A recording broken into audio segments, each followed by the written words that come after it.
Are you ready? It is time for KMB Talk. Welcome, everyone, to another episode of KMB Talk. I am your host, Kerry Michael Bennett, and what a beautiful day it is where I'm at in the gorgeous Pacific Northwest. But today, our guest, they're calling in from the great state of Idaho. Having a banking background myself, I am particularly excited about this guest. On the phone with us, we have the president and CEO of the Bank of Idaho, Mr. Jeff Newgard. Jeff, how are you? Just great. Overlooking beautiful Idaho Falls right now, and really pleased to join you today. Oh, I appreciate you're making some time. I've known a few bank CEOs, and the common denominator is they're all very busy. That is very true. There's plenty to do. There's plenty to do. That's okay. I had one in East Texas, just a great gentleman, but I wasn't convinced, and I still am not. I'm not convinced he sleeps.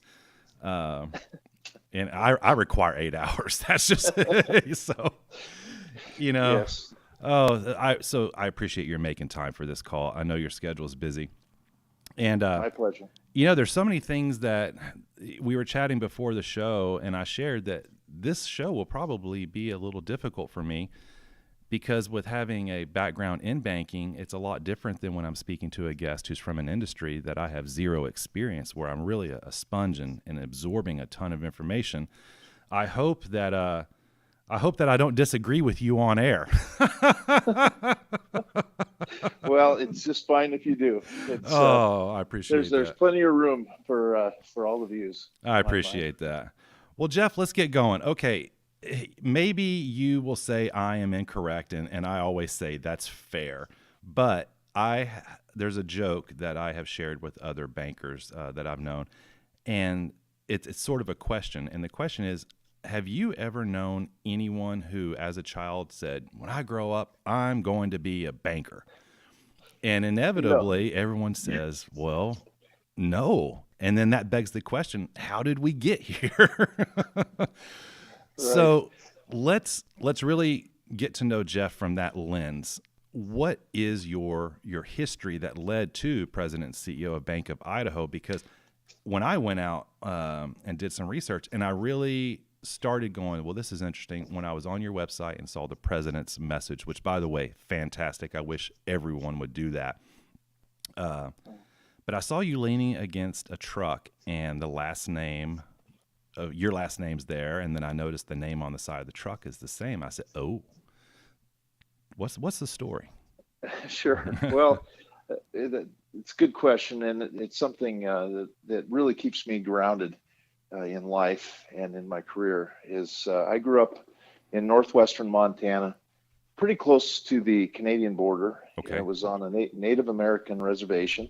Wow. And my grandfather, it's an open reservation, which is kind of a unique situation. I'm not Native American. Okay. But my great grandfather was allowed to homestead on this reservation. It was a peculiar law that came into place, and some of the Native Americans would sell pieces within the reservation, and he was able to homestead that. And so all of my grandfathers, my dad, all of our upbringing was on this reservation, which was very normal to me. I thought everybody grew up on a reservation. Right. But it's a very peculiar, very interesting, very rich culture. Absolutely. And so that's embedded, even though I say that my DNA does not say that I'm Native American. It certainly runs through the fabric of who I am. And I have a great respect and love for the Native American people, right, and have a great relationship to this day with them. But the first, I would say, 6-7 years of my life, I was raised behind a gas station. So Newgard Oil was started by my grandfather. And so the earliest memories I have is of the air wrenches and air compressors going off, right, in our living room. And there again, I thought that was normal too. Not everyone rebuilds motors in the living room. That's right. Exactly. But my earliest memories are greeting customers and wiping up oil stains, and literally growing up in this service station oil distributorship business. There was a direct connection on how, in my view, growing up at an early age, knowing where our dinners came from, where our food came from. It was a direct result of that hard work, and we all were in it together to survive and to thrive in that small business. And so from a real early age, small business is just part of kind of how I look at the world, and how I appreciate those that do really lay it on the line every day to support their family all across the nation. It's just a big passion of mine. And so then here's another weird thing is, so you got this guy that lives behind a gas station on a reservation. What's the next thing this guy would do? Of course, he'd play golf, right? So my parents instilled golf in me at a very early age, and competitive golf. They brought me all around to golf pros, and I had a talent in that. And it was a dream of mine to become a golf pro. Wow. Early on. And was competing at a high level in high school, and then went down to college down in Scottsdale. Okay. And played. And my dad taught me at that age, he said, what do you want to do when you grow up? What's your career? And I said, well, I hate to tell you what my dream is. And he said, you can do anything you want as long as you're willing to work for it.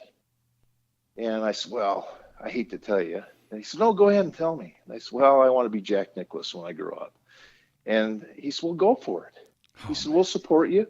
If you're willing to work hard enough, we'll support you. And so I went down that road, played competitively, like I said, and then got an injury. Oh. And my second year, I had to stop my dream. And it was pretty devastating, because I had really worked hard and accomplished quite a bit going down that road. And so there's really two choices I had. My wife always says that it's either drugs or Jesus.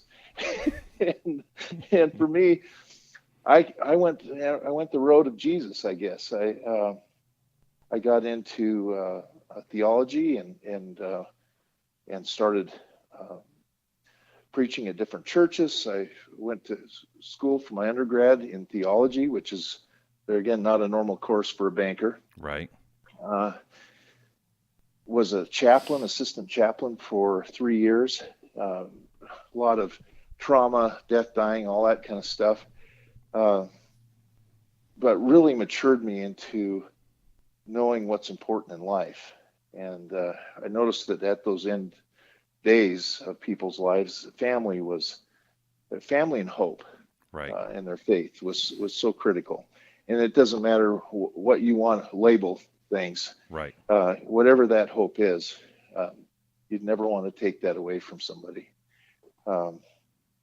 So, I get toward the end of my program, my theology degree, and I went to my professor and I said, so how do you know if you have the calling? And he said, well, pretty much if you have to ask, then you don't. And I said, oh, good. Because I really don't think I want to do this for the rest of my life. How do I know if I'm supposed to be a preacher? And he Yes. says, if you ask the question, that's your answer. That's right. After you've already gone to school for it. Oh my gosh. So I still graduated with it. I still wanted to have my theology degree, which I did, but I took business courses alongside so that I could get into my MBA program and have a career. Right. So I get all ready, and I'm under probation at my MBA, Master's of Business Administration, through Washington State University. Okay. And I have to take this GMAT, and it's a kind of an entrance exam, and right, standardized test, timed, and it's horrible. And I sit for it and fail. Oh. So I said, oh, shoot, okay. I'm getting A's in the courses in the MBA program. Right. under the probationary system, but still fail the darn test. So Yep.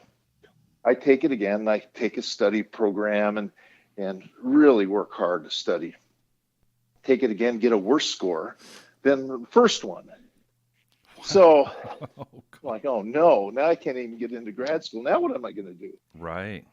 So the rule is you can only take it twice and you have to wait a year. So I went to the main campus and I just pled with them. And he said, I'm sorry, there's nothing I can do. And I pled with them some more and pled with them some more. And I said, I promise you the third time I will make it.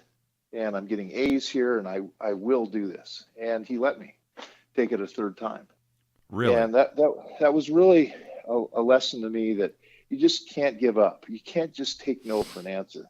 You just grind it and just keep asking. As long as they let you sit there, you just keep asking. and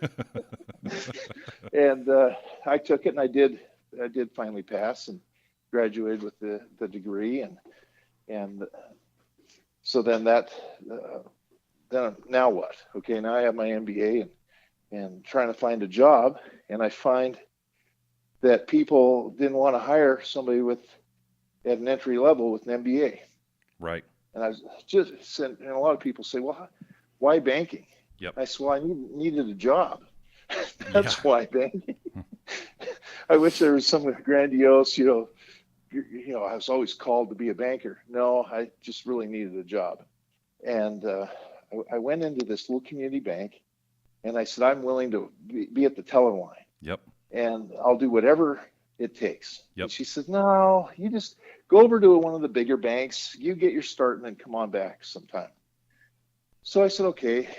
There was an opening in asset liability management, very technical, computer modeling for interest rate risk. And that's all I'll say because it'll bore all your listeners to death. But it's very sophisticated and kind of unique to start in banking in that area. Usually it's on the production side. Right. So I start off there, get about 2 years in, and I go to my supervisor and I said, so kind of what's my career track here? And he says, well, you'll be the CFO someday. And at that point I said, my dream really is to be a CEO of a bank. And so I said, I really like to be a CEO. And he said, well, you can't do that. You're just not on that track, and you'd have to be a loan officer. And I said, oh, sign me up. I'll go be a loan officer. He said, oh, you can't do that. We don't have a training program. There's nobody to do your job. And I said, what if I create a training program? And what if I find somebody to take my job that's qualified? And he said, well, shoot, kid, if you can do that, knock yourself out. And it just so happened there's a lot of senior bankers that took a liking to me because I was so curious and I was always kind of sitting at their knee trying to learn from their experience. Right. And so they helped me design a training program and put it together. And then just by luck, I guess, I get a resume that hits my desk, a guy from Norway. Guy from Norway marries a lady that's from Walla Walla, and that's where we were headquartered. Mm-hmm. And so he's moving to Walla Walla, and he has this background. And so I met with him. Great background, very qualified. So I walk into my boss's office, and I said, here's the resume. This guy will take my place, and I'll be entering the program. Here's my training program. I'll enter it, be out of here in something like 30 days. After I get everybody up and running. So I put myself through the program, became a commercial lender. Yep. And was told, well, there's no opening here. You have to move yourself to another market. So, which I did. And so there again, it's all about these obstacles that continue to come up into your face. And it's so easy just to say, well, he said I couldn't. So I just can't. Right.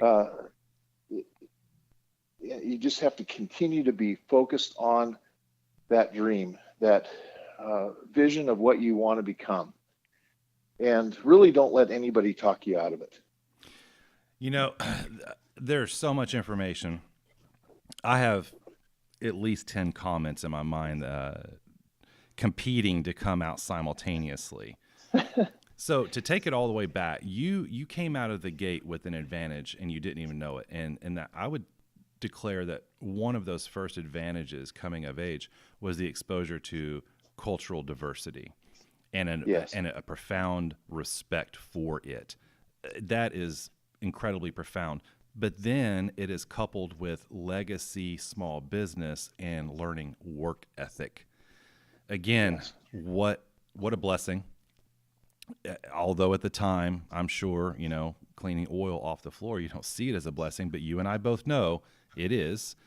And then Yeah. now you have a supportive family saying, chase this dream, go be a golfer.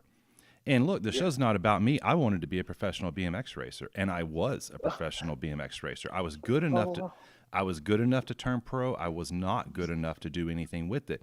And I began my bachelor's in finance from I got tired of being hurt. All these broken bones and coming out of surgeries and concussions.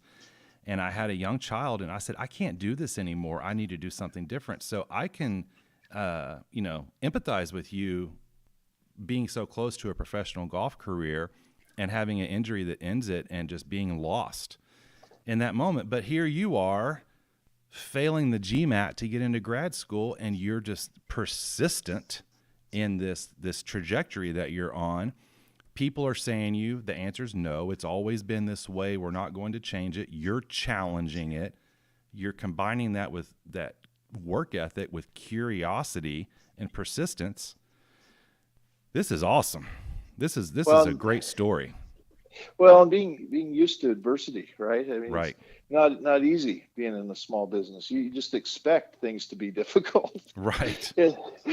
So how do you get around it? You can't just curl up in a ball and cry. You got to Right. just figure out some way around it. And it seems like the theme, almost like failing to the top, is that all along the path to where I am today has been met with no, you can't. You better not. Right. And you're not qualified, or you're too young, or you're too small town. I mean, there's a million barriers Right. that can be put in front of you, and you have to believe. You have to really believe in your dream, and just come back to center and say, you know what, I am going to do it.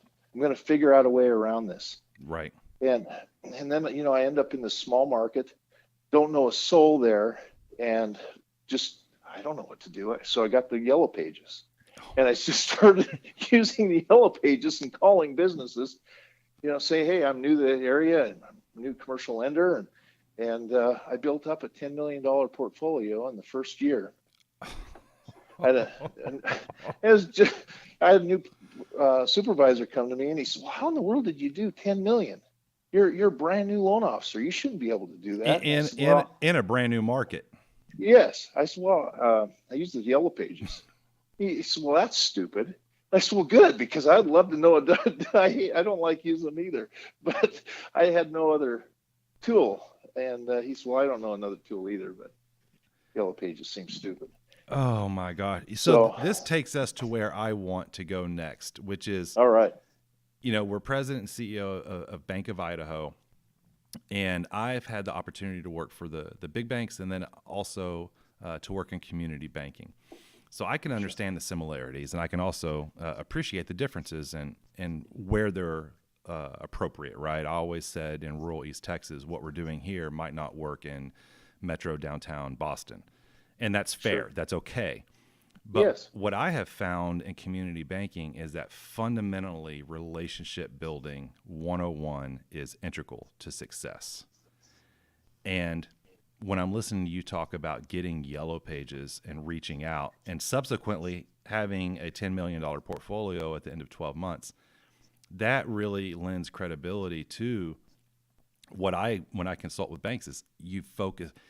Everyone wants to talk about disrupt. There's all of these things that we're wanting to talk about, and there's a lot of people trying to sell us solutions, and a lot of them are valid. But the question on the table is, if I go to your retail facility, what type of a handshake am I going to get when I walk in the door? Right. That So means so much, especially in the small yes, business realm. in the era of the spin, and everybody has something they're trying to try to spin you on. My philosophy is quite the opposite. It's just real, sincere care for the small business owner. And it may not even be a banking product that they need. Maybe Right. they need a referral to a good attorney or a CPA, or I don't know, landscaper. Who knows? Right. Uh, it's really taking an interest and care in that small business. And at the end of the day, people don't bank with some slogan or a sign or beautiful building. They bank with people, people they trust, people they like, people they respect. And so that's what we focus on. That's what I've built my entire career around, is really empowering and hiring those exceptional bankers that get it. Right. And we have a high bar. I interview a lot of these people personally to make sure they're fit, Right. because I don't want a transaction. We're not just trying to make a nickel on somebody. Right. We feel that if we really take care of our customers in a sincere way, in a caring way, that helps them build uh, success, successful financially, and stability in their business, then our profits will take care of itself. Right. And that's just a natural result. So that's our passion. And there again, it harkens way back to my childhood. Is I just love taking all of my experience and education and leveraging it for these small businesses that maybe don't have a CFO, that don't have the financial sophistication. Right. And that's the beauty that community banks, and especially Bank of Idaho, really provides these small businesses. I'm so pleased to hear you say that. One of the topics I really enjoy asking community bank CEOs whenever we're speaking privately is, in your opinion, what role do you think your organization serves in the community? And then we have that dialogue, and then we shift it to, what role do you think you should have? And sometimes the answer is, we're doing really well in that area, but the dialogue is volunteerism and hours and charitable donations, and that is meaningful. I mean, it's one of the bigger reasons I recommend a community bank. When Yes. people ask me, is there's so much that they're doing in the community. Unfortunately, you simply don't get to see a lot of it, and it's not that they're withholding it; it's that their priority, and I'm making this up, is to get the new ad out for the Sunday paper with the updated CD rates. Unfortunately, that big donation might just be a post on social media that if you catch it, great, and if you don't, you don't. But Yes. read the sustainability report, look at what they're doing, and it will surprise you that some of them are putting, half, 1% of net right back into the communities, and that's not even the volunteer hours. But That's right. you and your organization are taking it a step further, as many are, but there are some that don't. And you're creating partnerships. Yes. That is sustainable. That is incredibly sustainable and meaningful. And I really think of that through, I'm the small business owner. My wife and I leave our career, throw everything on the line to chase a dream, a passion with a small business, whatever that might be. Right out of the gate, we're short on resources, incredibly short on resources. And if my Yes. bank is able to make a recommendation or stage a warm introduction to a resource on my behalf, that's my bank. Yes. That's my bank. And I'm referring you, and you can't buy that referral. You have to earn that referral. That's exactly right. Wow. Yeah. And people see through the spin. You know, when somebody really truly cares about you and your business and is willing to, and maybe it's even a no, maybe it's even a decline for a loan at the moment. Right. But our approach is, it might be no today, but how do we and why? Right. And there might be some reasons, and let's let's overcome those obstacles together. Oh gosh. So what, in your opinion, what challenges are community banks facing today? What are the big challenges that you're facing? Yeah. So, it's kind of troubling to me actually, because as we talk about the central role that community banks play in small businesses throughout the country, we are under a tremendous burden with regulation Yeah, that puts us at a disadvantage to the big guys. that's right. The bigger banks, they have armies of people to help them comply with regulation. Right. We don't. We don't have those resources. So it's pretty crippling to us. And then we have non-bank competitors Right. in the market that have unfair tax advantages. At the end of the day, nobody wants to hear a banker whine. Right. I get that. And nobody will feel sorry for a banker. I understand that too. This is true. This is true. But the important thing is those small businesses. If community banking goes away or if it's crippled, the people that we do feel sorry for are those small business owners. Those are the ones I'm most concerned about because they aren't just a number to us. We don't see them as a bag of money. We Right. see them as people and as partners in the community, making the community better. Right. So we are under a strain, but there again, it's not anything that's new to me. So we just look at complying better than anybody else. We just buckle down and do it. And what we do is we go into the markets and compete better than anybody else so that we are viable. So we will be the survivor. But Well, we see consolidation throughout our industry. There are half the banks in the state of Idaho. There are Yeah. only 11 banks left that's right. in the state of Idaho.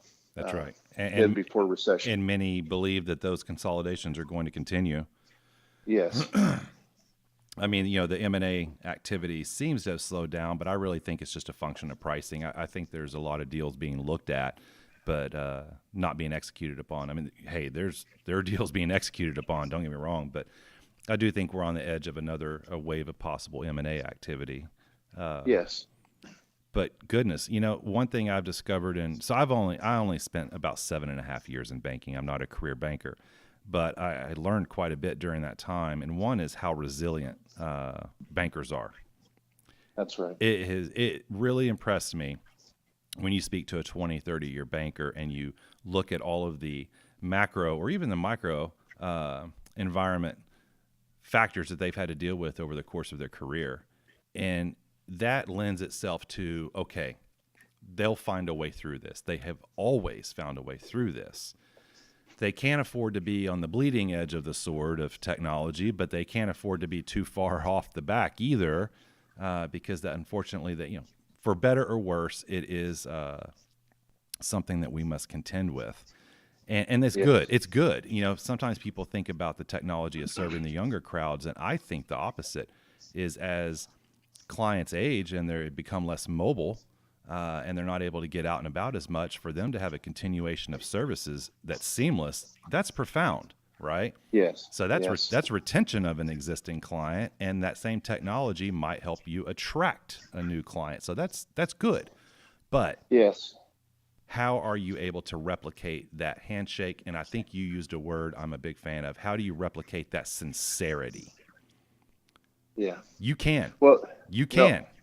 And people say you can't, and I say, look at the digital sites where people build relationships and get married. There's some wonderful relationships that have come out of those. You can have sincerity. Yes. Well, and the other thing, the other facet to look at in technology is not just at the end customer level, but it's there again. People bank with people. Right. So what we do is we arm our relationship managers and our bankers with exceptional technology. We don't give them an old used iPhone or old used computer when they show up on their first day. Right. We say, here is a plethora of tools. Which one would you like? Which one do you want to use? Do you want to use a Surface? Do you want to use a laptop? Do you want to, what kind of phone would you like? Right. And so that we put the best tools in the hands of our bankers so that they can service our customers and extends that handshake through technology That's right. to our customer. That's awesome. Okay, let's shift the topic a little bit and get, I was about to say get something I'm passionate about. That's a mistake. We don't edit out mistakes. So there's a KMB mistake for you. I am incredibly passionate about several things. Servant leadership is one. And I think part of that is mentoring. Part of that Yes. is quote unquote, it's giving a damn. I don't want to say that, but I did. And I personally believe, so I grew up very rural community in East Texas. And for all of the resources that my family did not have, one resource that I did have was my father when it comes to work ethic and a lot of the things that we spoke to earlier. The reality is a lot of my peers and a lot of the younger folks don't have access to that. They don't have, not that they don't have a father figure, but they don't have access to that person to guide them. And I feel that I'm only 43 years old, and I feel that I have a responsibility to those that are leaving high school or college and entering the job market, a responsibility to be available. Sometimes you're delivering a tough message, and it may not be what they want to hear. But the fact that you're there anyway, I think means quite a bit. And I have heard that mentoring is very close to your heart. Well, I love mentoring. You're right. And as we've talked, life is full of those people that when you share your dream with them, there'll be a whole line of people standing there to tell you that you can't or that you shouldn't, Yeah. or that's not reasonable. Right. And you should really do this instead. This is more practical. Don't follow your dreams. What are you thinking? Right. And that's one thing I love about mentoring is supporting somebody's dream. But this is even better, is maybe they don't even realize that they have the ability to dream bigger. Right. And to draw that out of them is magical. It's I always get more out of the mentoring program process than the mentee. Right. I always learn more because as you go down that road, you're maybe trying to teach this person or try to mentor them in a certain direction, and what they take out of it maybe leads in a totally different direction that's even better than Right. what you had in mind. That's right. And You're absolutely right. There's a story that I've told before, and I won't take too much time telling it, but I want to demonstrate an experience that I'm aware of that lines up where there was a banker, a career banker, but they were a career teller, and that's great. And yes. Some are that by choice. This person, unfortunately, was that due to fear. The idea of being on the other side of that wall and out on the floor as a banker terrified them. The idea of goals terrified them. There was a lot of fear, and subsequently there was someone that came into their world in a mentor capacity and challenged them, and it took every bit of 6 to 9 months to build up the courage to get them to jump across. And there even had to be a return access street to where if it didn't work out, you can come right back. And what I learned happened through that was it was about a year and a half into that shift. That person was one of the top bankers in that organization. And they had been sitting on the other side for, 10, 12 years. And now, oh my gosh, the power of the exponent, right? The power of paying it forward. Someone took time and energy and invested it. And this person themselves are being resistant, and they were persistent, and now look at where they were able to go. And you can't help but think they're going to be doing the same at some point in their career for somebody else to help propel them somewhere they didn't even know they could go. That's right. That's awesome. Right. It's exciting. The other one I love is where you have somebody that doesn't maybe have a degree, a college bachelor's degree. Right. And so they've been told, well, you can't have a management position. You don't have a degree. And I love people like that, because if they want to try hard enough, and if they have especially a predisposition to management and to people, I love lifting those people up and showing them that they can. Don't let that stop you. Don't let that get in your way. That's right. And oh, by the way, if you want to go get that degree, you can still go do that. Right. Like our institution will help pay for it. So it is wonderful to see people even surpass their own dreams and expectations.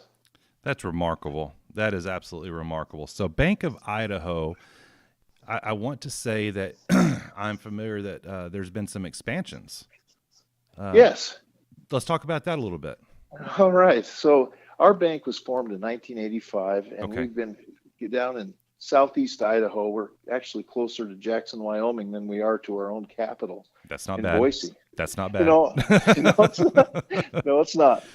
But I saw a tremendous opportunity for this bank to expand and really grow into its name as Bank of Idaho. Okay. And with all this consolidation that we've seen in our industry, we kind of looked over to Boise, and it's about 4 hours to the west here, and we've never been in that area. But with all this consolidation, we saw an opening that started to present itself for a community bank, because they were being bought, right? Okay. So we jumped on it in about early December timeframe, and thankfully had the support of the board, my executive team, and they said, let's go. Let's go for it. You mean December 18? Yes. Oh, yes. Very recent. Recently. Okay. Yes. So we jumped, and in 20 days we were able to get regulatory approval, which my hat's off to the FDIC and to our state examiners. Right. 20 days is lightning fast. Lightning fast. Yes. Lightning fast. Yes. And we were able to be in the market in 45 days from the time we decided to pull the trigger. We outstripped our ability to even furnish the office. We had these people on card tables, those plastic ones from Costco. I do. And that's that. If that doesn't prove that people bank with people and not furniture, not fancy decor, right? We grew from January 7th to date $7.5 million. Oh my gosh! The reception has just been incredible, and it's because we acted quickly. We were there fulfilling that niche right when the transaction occurred. Right. And all this disruption is occurring. So we look forward to continuing our expansion, and we're looking at other places within the Treasure Valley near Boise to expand to. Wow. And the team is thrilled about it. It kind of has, now we do have furniture over there, by the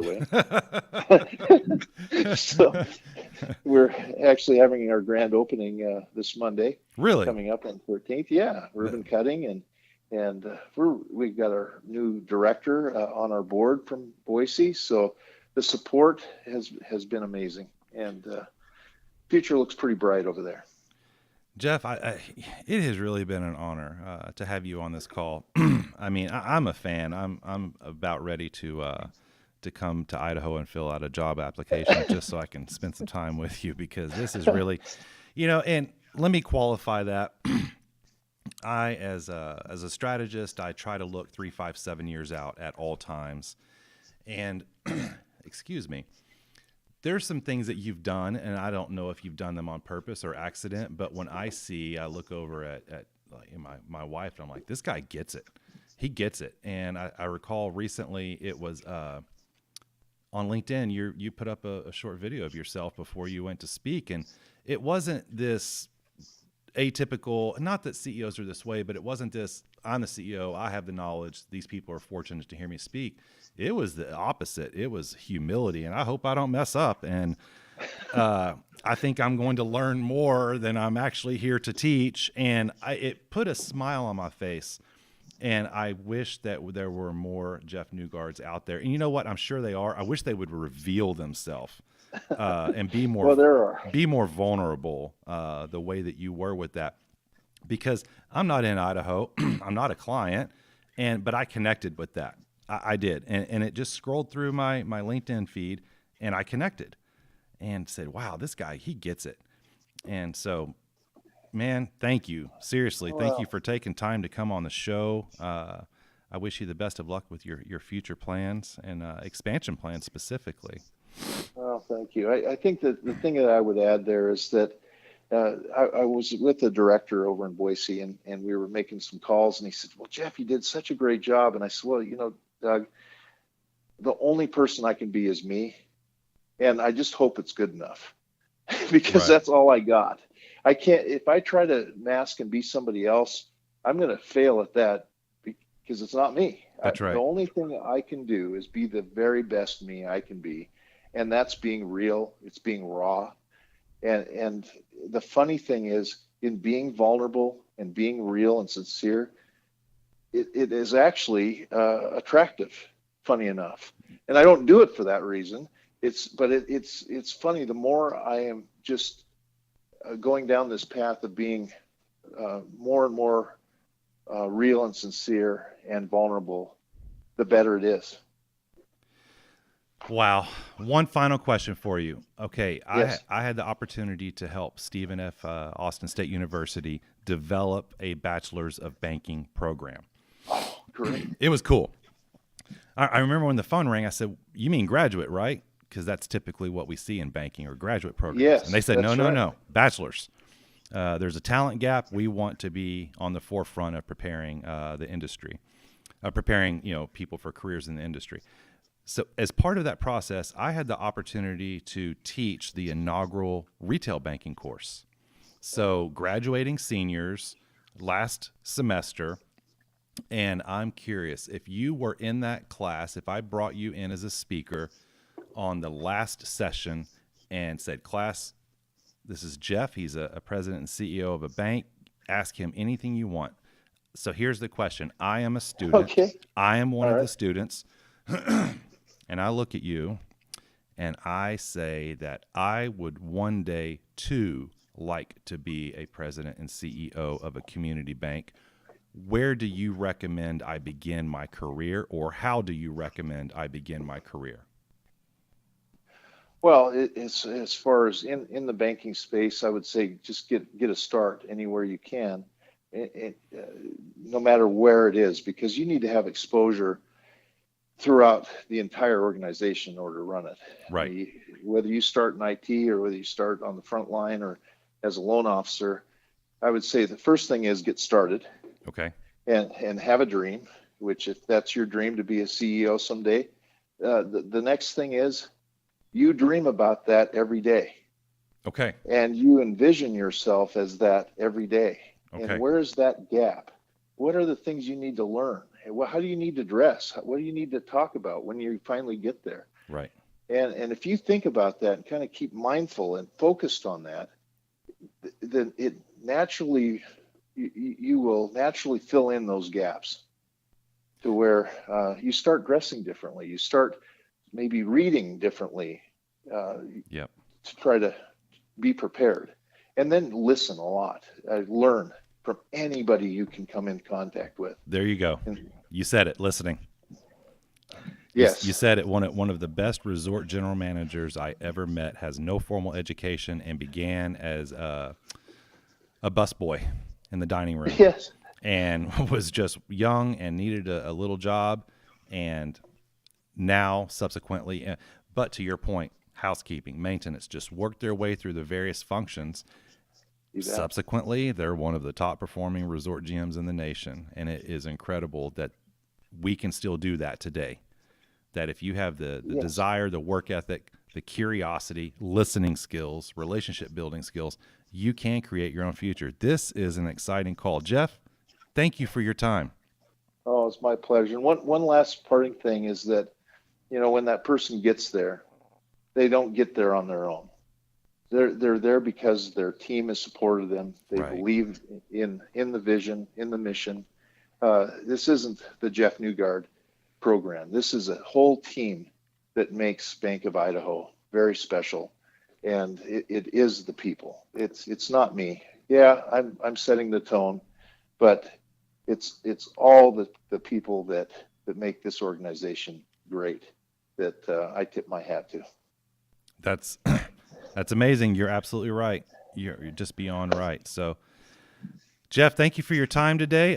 Stay on the line. I want to chat with you afterwards just for a moment. You got it. Viewers, listeners, that was Jeff Newgard, President and CEO of Bank of Idaho. Hope you enjoyed the call and have some key takeaways. I feel that I do, but these are takeaways that don't have to be only applied towards a career. I heard things on this call that we could apply in a personal realm as well, and in a career space in all sorts of industries. So I hope you enjoyed the show. Until next time, thank you for listening to KMB Talk. You don't have to click home, but you can't stay here.